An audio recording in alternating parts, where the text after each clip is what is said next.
I'm Maureen Ballatori, and this is Spilled Salt. It's a podcast on the thrills and spills from the food, beverage, and agriculture industries. Today's guest is Kyle Peters. He is a brand and marketing leader, a former founder. He's a mental health nonprofit president as well. We didn't get a chance to talk about that today. But what I love about today's conversation is that Kyle talks about his experience as a founder of an ice cream brand called Carter and Oak and his strategic approach to business for that company, as well as the work that he's doing now. So he, after running his own company, he spent some time at Nestle, and he is now at Jack Link's Protein Snacks as the Senior Director of Emerging Brands. So I love the parallels that he's drawing there in terms of his entrepreneurial experience and the work that he's doing now at Jack Link's with those brands.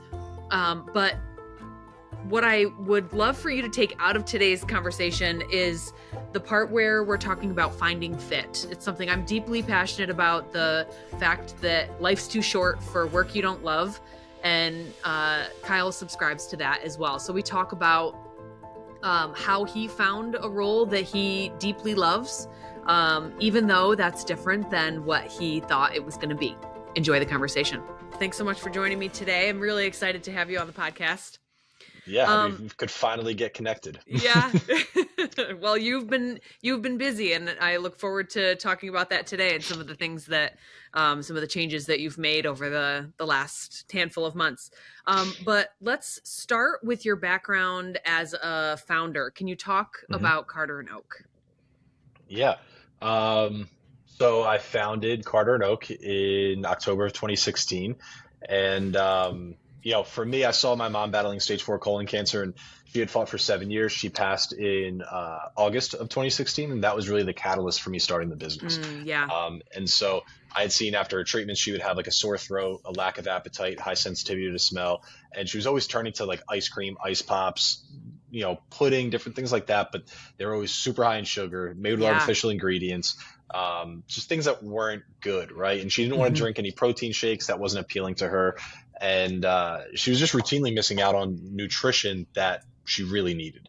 And so after she had passed, I was kind of struggling myself and trying to find like my next steps and what I was going to do, what I was going to do with myself, because I was doing at-home hospice care pretty much full time with my dad for her.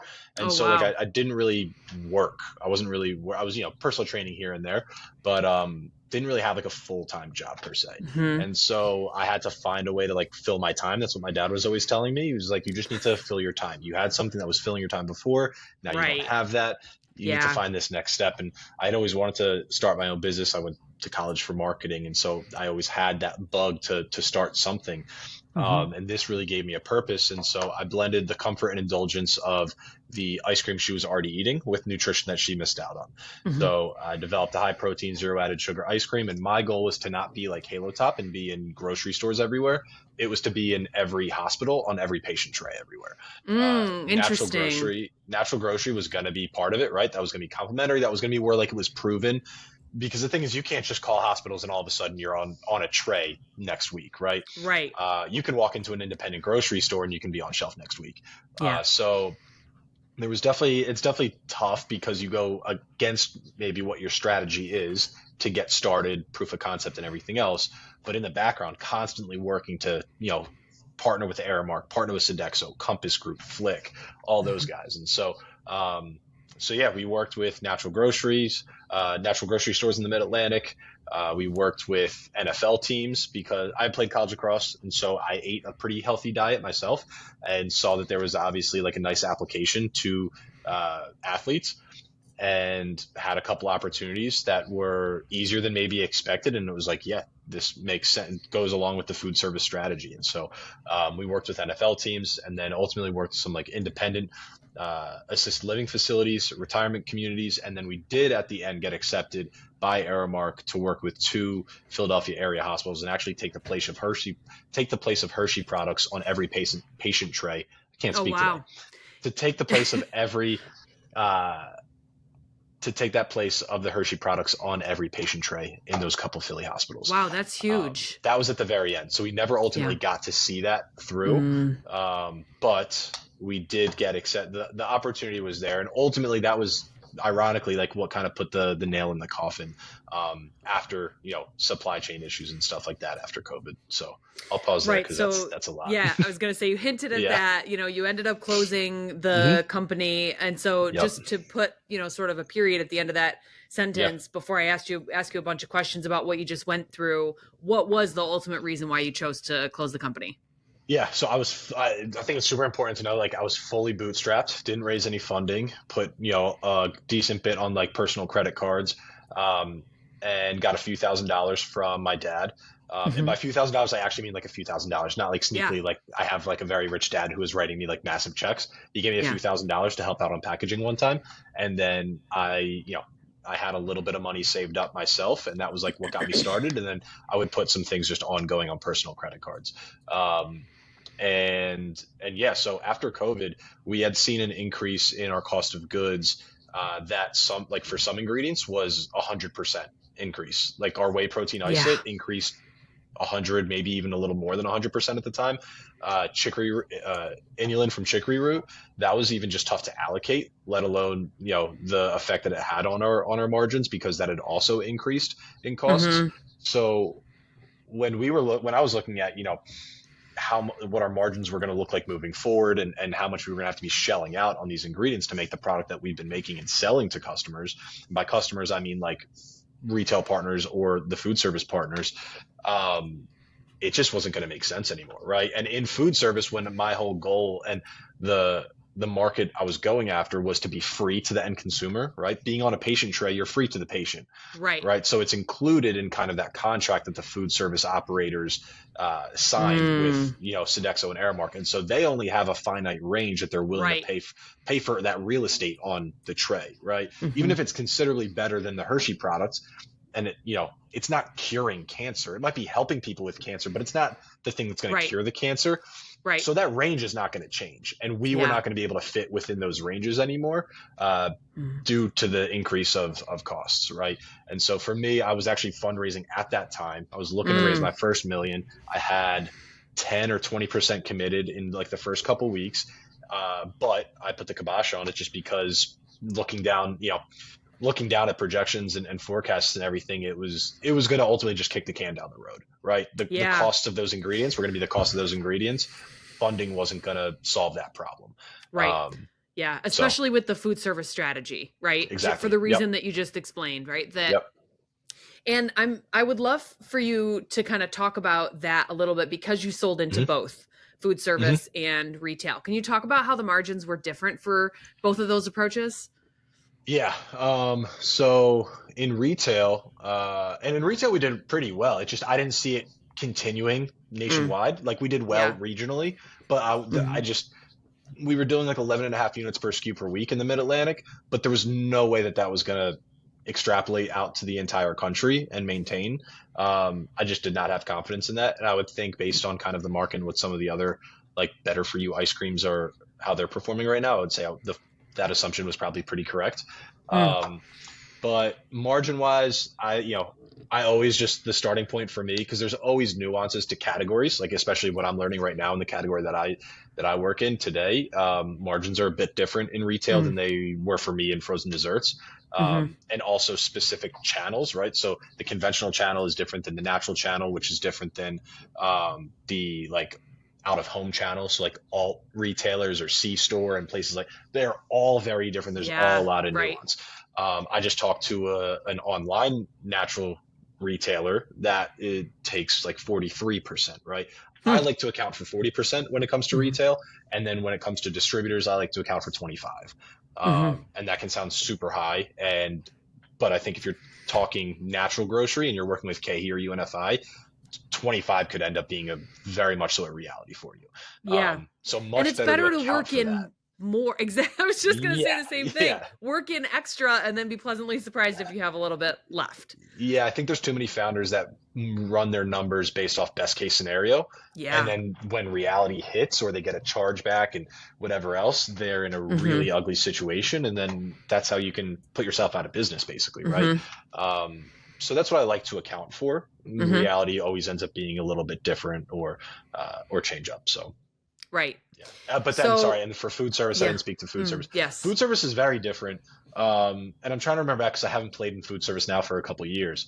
Um, but they work in like rebates, not necessarily, uh, and they talk in terms of markup, not Mm-hmm. in, you know Mm-hmm. what I mean? So it's like you have to Right. reverse your thinking. And honestly, and maybe you've already spoken with him, Matt Cotton. Have you talked No, to him at all? I should no, probably but I connect you with him should. to have like a better food service conversation. Yeah. He could break everything down super well for you. I'm almost like hesitant because I'm trying to like Mm-hmm. claw back and remember the numbers. I just don't want to like give a number and then somebody's like, oh yeah, yeah, yeah, and they use that and then like, Right. I'm ruining it for them. Yeah. But they are different. They speak in terms Yeah. of like rebates and markup versus margin and like yeah, yeah. So Yeah. Fair those are enough. like the big differences there. But I'll Yep. connect you with Matt Cotton and he can Yeah. come on and nerd out on all the food service I would love that. That sounds margin. great. Yeah. Excellent. So the one of the things I wanted to talk about in your time at Carter and Oak, because this is kind of the area that we play in, is that you rebranded the company in 2020. Can you Hmm. talk about that a little bit? Yeah. What led I you mean, to that decision? Why did you want to rebrand? yeah, absolutely. So the strategy from the beginning was to tiptoe a line of one packaging style, one design style, and being able to play in food service, in a hospital, in a Mm-hmm. retirement facility, or somewhere else, but then also still be able to be effective on shelf in a grocery store, right? Mm-hmm. Because typically a lot of brands will have different types of packaging for those different channels, but I didn't have the money or the means to be able to make specific, channel specific packaging. Yeah, and that's And just before you move on from that. That's a common yeah, misconception that I think people, sometimes they come to us and they say, I want this. Sometimes it's an entirely different brand for the food hmm, service approach compared to yeah, retail. absolutely. And they forget that now you have to spend almost double the marketing cost, right? And you're Hmm, creating double the materials and you're hmm, pushing twice as hard, right? When you're hmm, pushing two different brands, they just think, oh, well, I just have, they think of it as like two products, but it really is, the branding is a hmm, whole different thing. So I yeah. just wanted to make that point. No, absolutely. And so for me, like that's tough to do, right? Especially Mhm. because for me, the one setting is very clinical, and the other setting is more just not like you're in Right. a Whole Foods or a Mom's Organic Market, like a regional natural chain or something like that, Hmm. right?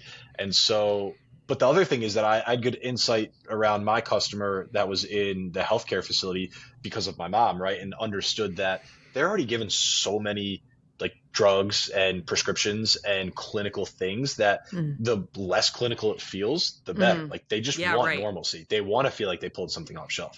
So that's Hmm. actually where there's a lot of like RTDs and different products that have this clinical focus that are maybe covered by insurance or that you buy at a CVS or whatever else. They have a very clinical feeling, but the, they're being bought because like their doctors are telling these patients Right. and people to go and buy them, not Hmm. necessarily because people are discovering and being like, oh, I want this. And when they do purchase, it doesn't really give them a good feeling, Hmm. right? Like they don't feel normal. Like I'm buying another prescription, like I'm buying Hmm. another thing that my doctor wants me to buy. Hmm. It doesn't really give them a sense of like comfort or like Hmm. enjoyment. So that experience is very different. And so for me, it was really important to be able to bring that more normal experience, that more like comforting experience, so that it looked like a product that you were just pulling off shelf. Hmm. Um, and I'm going to get back to the root of your question, I promise. And so I was just like, the big thing for me was like looking to tiptoe that line. But when I started, I graduated college in 2015. I was a year out of college and went for marketing.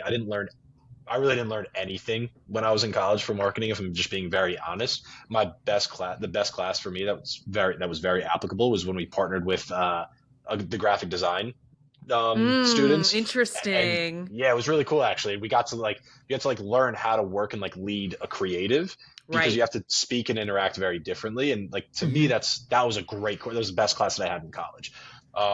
But in terms of everything else, there's nothing compared to like starting your own business. And Yeah. uh, it's funny because while the goal was to go in healthcare and everything else, I think I just saw the opportunity in like fitness to be a little bit more like prominent or easier or whatever else. And I was thinking just more like fun. And I just wasn't thinking tactically or strategically and didn't really have any experience to pull on. And so when I launched under Six Pack Creamery, which I Hmm. thought was kind of like funny. And I shopped it around with different people.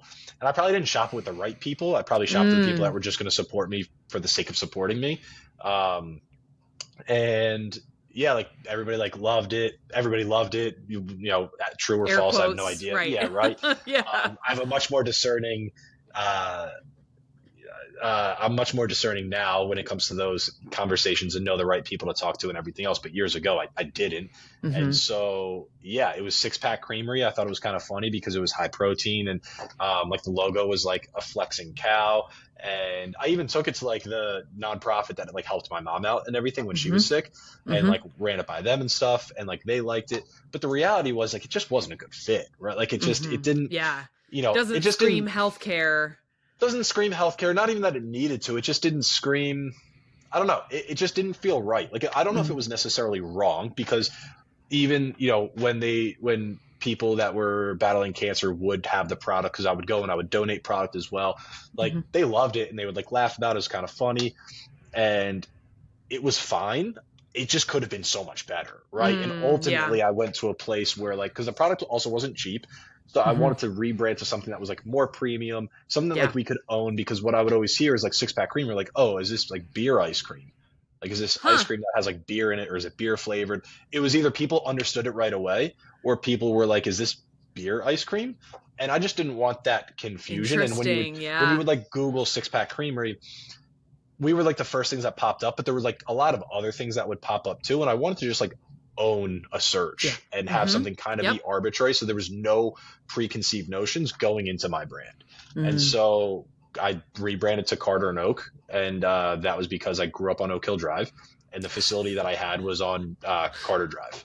So I was like, Love okay, it. cool. This sounds, it's pretty arbitrary. It didn't exist in terms of like there nobody owned the domain for it.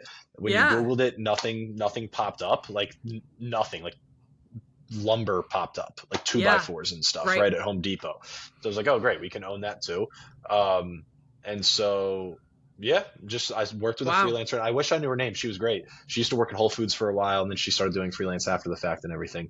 Um, and then I would do like fine tuning myself. I always did like Yeah. I've worked in Adobe since like high school. Yeah. Yeah. So yeah. Very cool. So after you closed the doors for Carter and Oak, you Hmm. landed some pretty cool roles and you're doing very different work now compared Hmm. to being an entrepreneur. So tell us about Yeah. that a little bit. Yeah, I would actually say I'll start at my first opportunity after I shut down the company.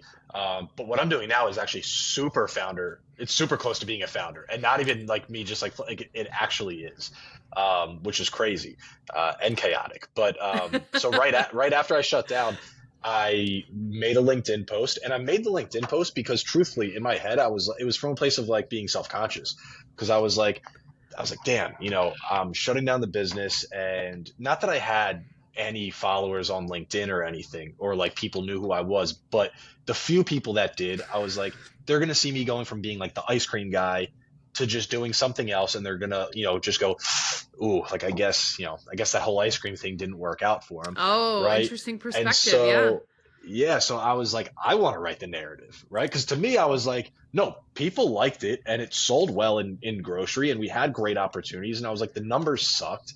And Hmm. ultimately that's why I shut down, right? The numbers just sucked from an economic standpoint.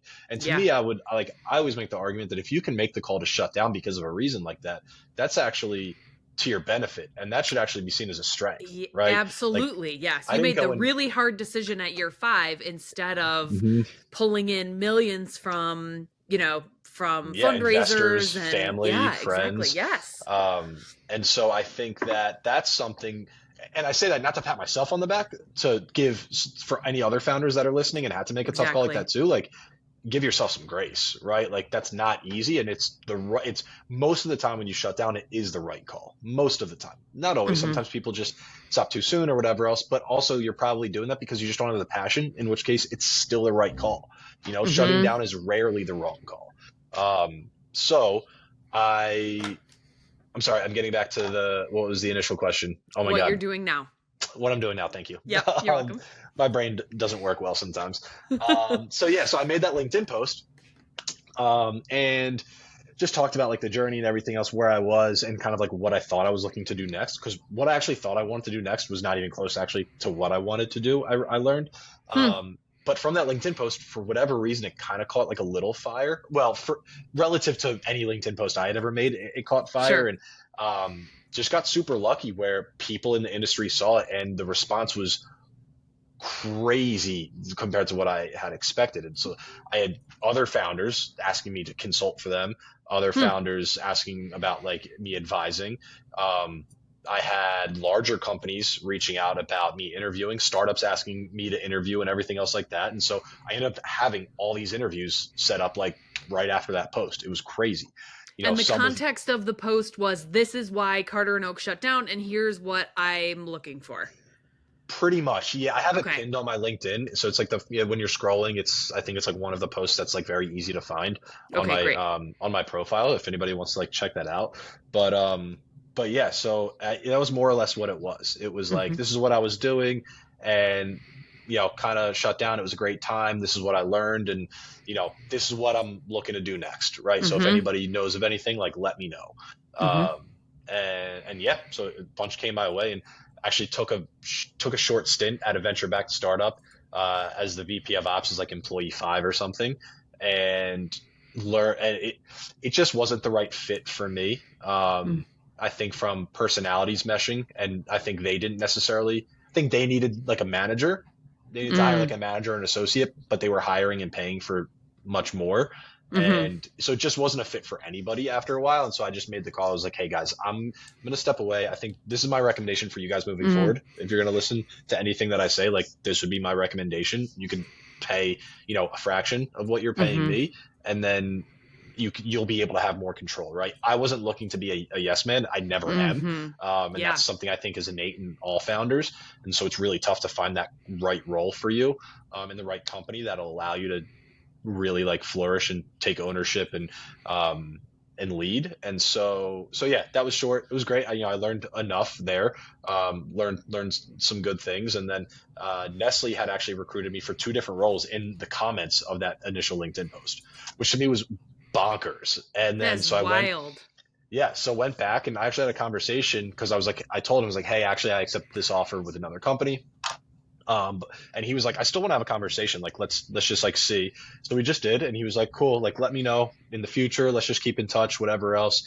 And so when I left, I shot him an email. I was like, hey, actually, that really wasn't the best fit for me. And I'm super open to interviewing if you're into it. And so I interviewed for 2 different roles at Nestle and accepted a job under what their title was, growth hacker. So I worked in their accelerator, which is like an internal accelerator, not what most people in the startup world think of. So it wasn't external companies going through a program that we had us investing. That was not the setup. It was an internal accelerator. Nestle used startup terms incorrectly all the time, and I used to bring it up all the time. So our accelerator was internal accelerator, and it was really cool. But it was to very quickly validate or invalidate white space innovation opportunities. And so we worked fun. Yeah, it was cool. And so I covered creamers, coffee, and all frozen foods. And so it was myself and my colleague. We were the only ones that were full-time on these projects. And then every project was supposed to be 6 months. And then you were supposed to go from like a very like rough scope. I don't even necessarily want to share like what that, because it was like a sentence. It was like a single sentence that was like that was the product that you were trying to make. But it was more so, it wasn't specific. It was like very vague. It was more so like a feeling and emotion for a specific consumer maybe. And it didn't always have a brand tied to it. Sometimes it did, sometimes it didn't. But then myself, my colleague would kind of like build out that scope. And then we would get a cross-functional team that would have like a brand manager, somebody from maybe like finance or supply chain, always like a product developer. I'm trying to think what else. And maybe like 1 or 2 other team members, right? And then we would then lead them through the process, and we would go through the entire ideation process, packaging design, all of those things, and then launch the product on shelf with a retail partner for like 6 to 12 weeks, and then judge velocities, incrementality, source of volume, all these different things to then pitch it back to our stakeholders. How cool. So, yeah, when I share it now, like it sounds really cool. When you're in the nitty gritty for like my role, it wasn't as truthfully, it just like wasn't as fun as I was hoping. Mm, I think there was like, I almost feel like we could have done the same with like less people. And I think that's kind of the challenge at large companies is like you have so many yeah. people and they live in such verticals. Like for me, I truly felt like I probably could have done like three people's like work across, right? And again, that's not like patting myself on the back. I think most people Yeah. can do that, right? Yeah. But you get so specialized in large companies, Right.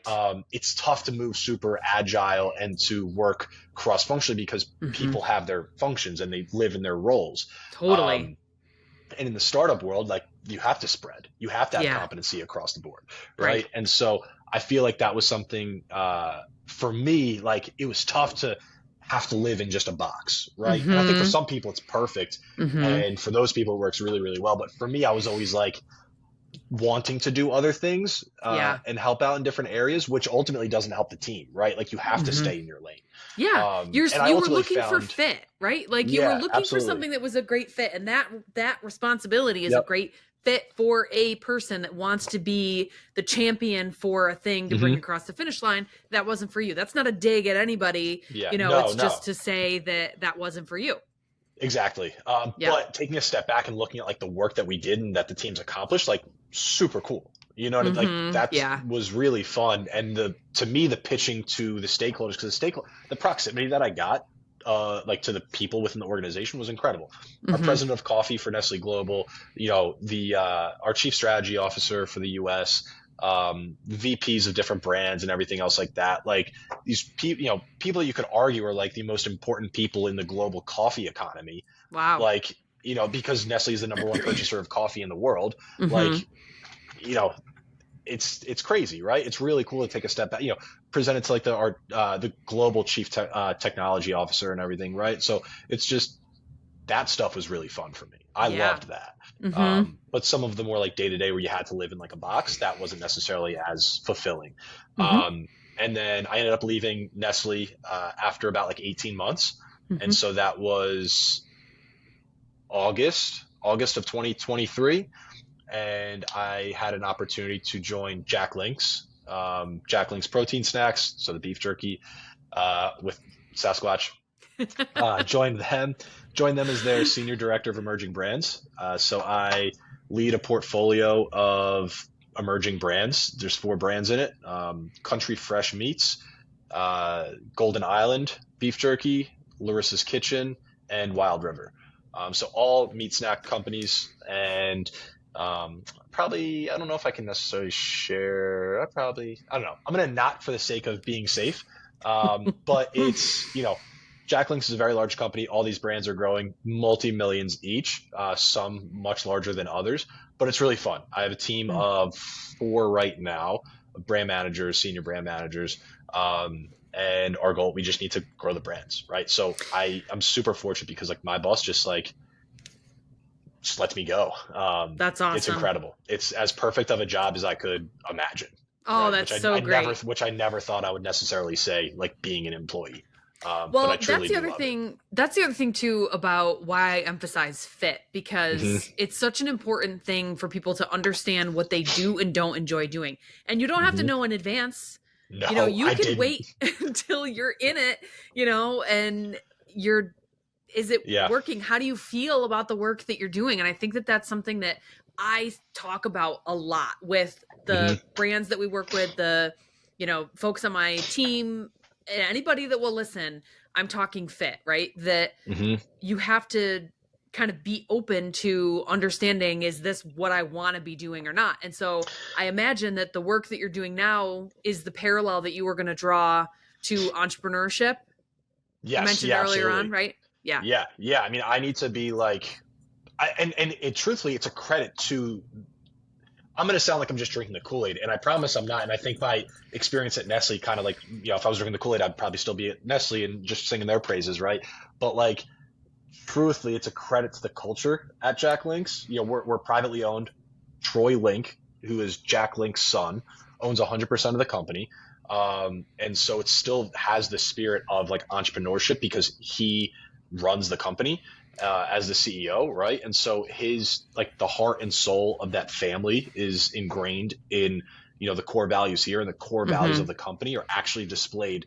It's the first time I actually like see core values on the wall, but also experience it in a day-to-day like interaction with people here, right? Yeah. And so it's incredible because of that sense. Like they really celebrate go and get shit done and trust your gut, and you're here for a reason type thing. And then Mm-hmm. my boss, she spent 25, 30 years at Hormel, rising through the ranks, doing everything, an absolute killer. And she joined the organization a few months before me, and she was the one that hired me and trusted me in this role. And she just has I would say a lot of like respect for my background as a founder, which not Mm-hmm. every leader has at a company like this. Yeah, I agree. She has a lot of respect for my background and just a lot of like trust and faith. And I'd like to think that comes through the way that I've worked with her initially, but we built rapport like right away. And Mm-hmm. for her as a leader, it's very much like freedom in a framework, and something that's said Mm-hmm. throughout the organization. And so we just communicate a ton, and it's not micromanaging. It's truly communication, just like passion through the conversations that we have. And she just empowers me to go and like get things done, because her whole thing is, she brought me here for a reason, and I've worked in this world before and built a brand before. And yeah, and she just, it's growth, like just grow and Yeah, that's get creative fantastic. with it, and do what you got to do. And if you're somebody that can just go and figure it out, like this is an organization that supports that. So for me, I'm doing some of the things, like I'm just picking up the phone and calling, right? We don't Mm-hmm. necessarily have we don't have a sales department that's done a ton in the natural channel. So like I was down at the corporate headquarters for a natural grocer last week, right? Mm-hmm. And so I'm getting to flex into doing some sales things too. So like I get to spread across a few different functions and Yeah. work with our cross-functional teams, in finance and everything else. But I'm able to truly like general manage these brands because I know the right questions to ask when it comes to finance, when it comes to ops, and all these different things, which ultimately I feel helps the brands everywhere. And so talk a little bit about those 4 emerging brands that you mentioned. What's mhm, the scenario? Like mhm, are they wholly owned by Jack Links? Are they mhm, acquisitions? Were they mhm. were they startups that were created to fill little sort of holes in the industry? Yep. Yeah. I want to touch on something before we get too far. Something Yeah. you were saying before, I think it's really important just for any other like founders and stuff that are listening to this. You were talking about like finding the right fit and everything Mm-hmm. else. For me, I had no idea what I wanted. In that original post, I talked about me wanting to get into like supply chain and operations, because for me, the goal for me is to be a CEO. And right now I'm thinking it could end up changing. I want to be the CEO of like $1 billion brand by the time that I'm 40. I just turned Mm-hmm. 31 on Saturday, but that's the goal. And so I didn't realize what my path to get there necessarily was. But for me, once I stopped, I was like, it's operations. Like that's the path that I need to take, is to get into ops. But I ultimately learned like that wasn't where I really wanted to be. And the CMO route is ultimately a CEO route now as well, right? With the way Mm-hmm. digital marketing and everything else has progressed over the years. Um, CMOs are getting CEO opportunities far more than they had in the past. And Yeah, agreed. so yeah, and it's way more fun. I just enjoy this more too, right? Mm-hmm. So if I ultimately only end up becoming a CMO, like that's awesome. I just want to enjoy what I'm doing, and that's something I learned about myself too. Yeah, And and I so dropped the only there, right? I mean that's exactly, a oh, 100, yeah, yeah. 100%, Yeah. yes, um, yes, absolutely. Thank you for checking that. And but yeah, but I had no idea what I went to do, right? And when I went to Nestle, like that role, I was like, oh, this is going to be good, Mm. and it wasn't, right? And I don't blame that solely on Nestle. I think it was a mix, right? I think Nestle maybe could have understood the role that they were offering a little bit better and Mm-hmm. communicated it better, but I also didn't know enough about myself, so it's like 100% not on Nestle. Like Yeah, right. it took, takes two to tango, right? Mm-hmm. So it's certainly me just not knowing myself enough as well. But Mm-hmm. that role allowed me to learn more about myself and figure out what it was. The one thing I want to say is that anybody that's interviewing or looking for that right role, apply to a wide range of roles and opportunities and titles, because the title isn't always indicative of the function internally at that company, and it's not always necessarily indicative of the compensation. There's sometimes Mm-hmm. director roles that are making what what an analyst is making at some other company. There's sometimes analysts, there's senior managers at Google that are making $500,000, right? Like, so you need to interview, and it sucks because interviewing is exhausting and the process is not fun, but interview as much as you can, and sometimes interview and apply to jobs that you don't even really want, but you want to understand. And like, that's what I did as well. It helped me learn a ton, ultimately what I wanted. And I was using those interviews to learn more, which, guess what? Companies are doing that too. I was the interesting interview, right? I made it through the final round in a lot of job opportunities, but I was always going against the more conventional opportunity, the more conventional hire. So I was the fun hire, if you want to call that, or like the weird hire potentially. And then they always had somebody though that I was going against that was more conventional. And in the economic environment that we were in while I was interviewing, it always ended up going to the more conventional person because they had more trust and faith, right? Founders are typically seen as flight risks. You might start another business, you might get antsy, which is totally fair, but you need to know that as somebody that's interviewing with companies. So I used companies the same way that they were using me, where I would go and try to learn through the interviews. Ultimately, like, for my benefit of, okay, how can I zero in on the more specific roles that I want? And for context, I applied, and I hadn't said this anywhere and I hadn't posted anywhere because I was unsure how people might like view it. I applied to 935 jobs on LinkedIn alone. Wow. And did a ton of interviews. And again, it wasn't because I necessarily wanted all of them, but I needed to learn. I need to learn more about me. And that process helped. And now I can say I'm in a role that is like as much of a dream job as I can imagine at this point in my life, right? Yeah. And kudos to you too for doing that and for thinking of it in that way. Because so even when I hire people for my own agency, I am frequently asking them that I want you to interview me as much as I'm interviewing you. This is not a one-sided thing. Is this, the best case scenario is for me to have somebody sitting on the other side of that table that this is their dream job. It's their dream trajectory and, all of that stuff. So it's a very uncommon thing, but I hope that people listening, it's not fun. The process is not fun. And sometimes I got really attached to a job that I was going through the process on and I wanted it and then I didn't get it. And I was like, I don't want to go through more interviews. You have to do it, right? You want to be broke, or do you want a job? Or do you want to land in a job that you're going to hate every day, right? Exactly, that's the alternative, right? Is that you just take 100%. The first job offer that's out there and then you hate it. So I'm going to, let's table for later the other question that you had. Yeah, unless you can answer it quickly. Sorry. I just want to be respectful of your time. What was it again? Real quick? Talking about the emerging brands you're working with. What's the scenario? I can run through super quickly. So Golden Island was an acquisition. We acquired them from Tyson, I want to say 4-ish years ago. They were originally started by a family, and I don't want to mess up their background. It's a family of Asian heritage, and their grandfather was in World War II or something like that. It was a family recipe. They had made it and grown it. The story is really cool. You can find it broken down pretty well on Wikipedia, honestly. And from there, they grew it. And I think it was in like 2009, roughly. Tyson acquired them. Tyson ran it for a little while, and then we acquired them about 4-ish years ago. And which one was that? That's Golden Island. Okay. And so we're primarily in clubs. So we're Costco nationwide. We are BJ's, Sam's Club. We're in Canada as well. We're in a couple other countries. And we also are in Albertsons. We're in some Targets. I think most Targets, maybe not all. And then we are in about like 65% of Walmarts, I think. But mostly club. Club is our main channel. These other retail partners are more new for the brand.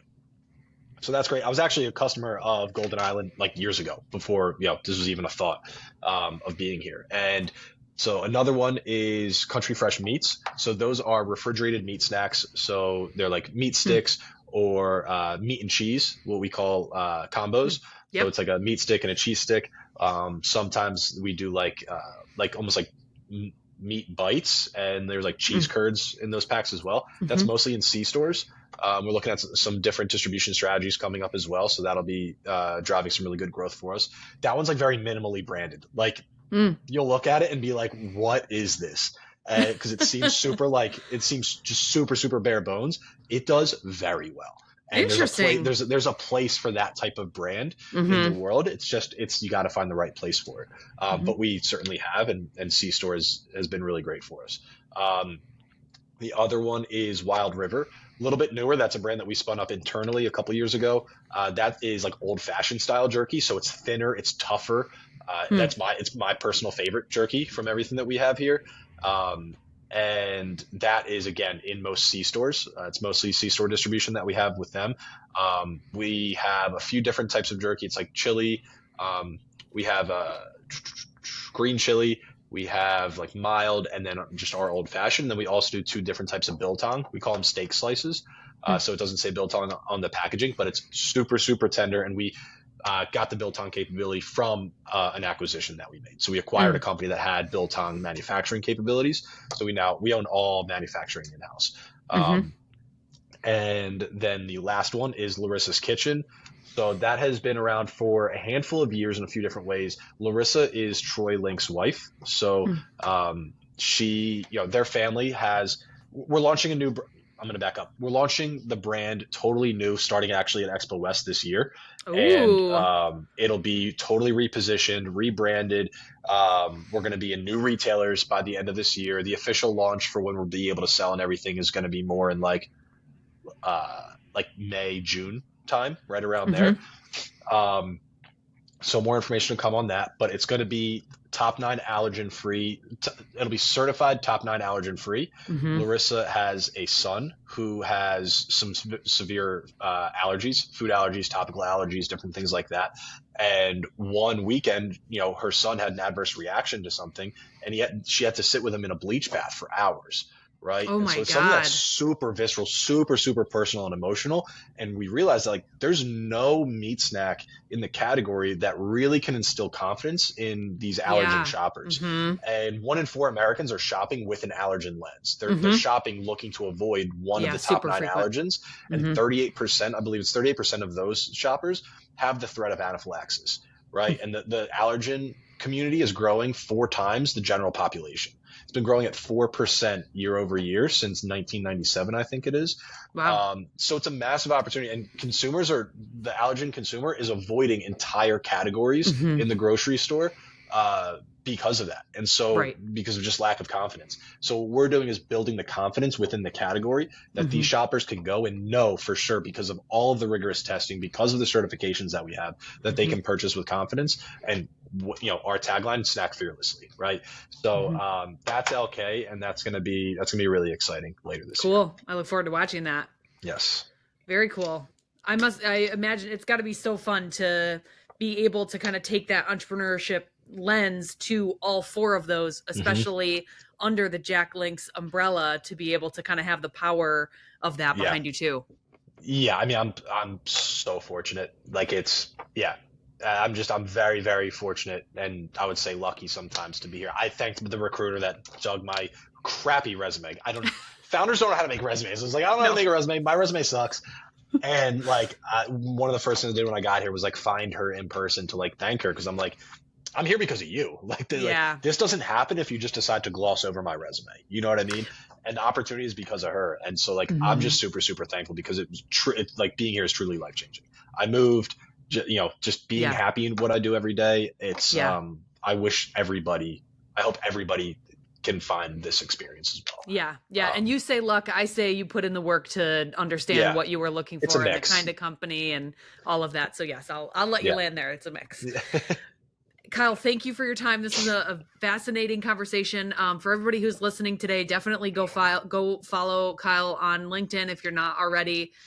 He posts there frequently, and a lot of great advice and kind of anecdotes and information about the industry, CPG, food and bev across the board. So thanks again for taking the time for the chat today, Kyle. I really appreciate it. Absolutely. Yeah, thank you. Thank you for listening to Spilled Salt.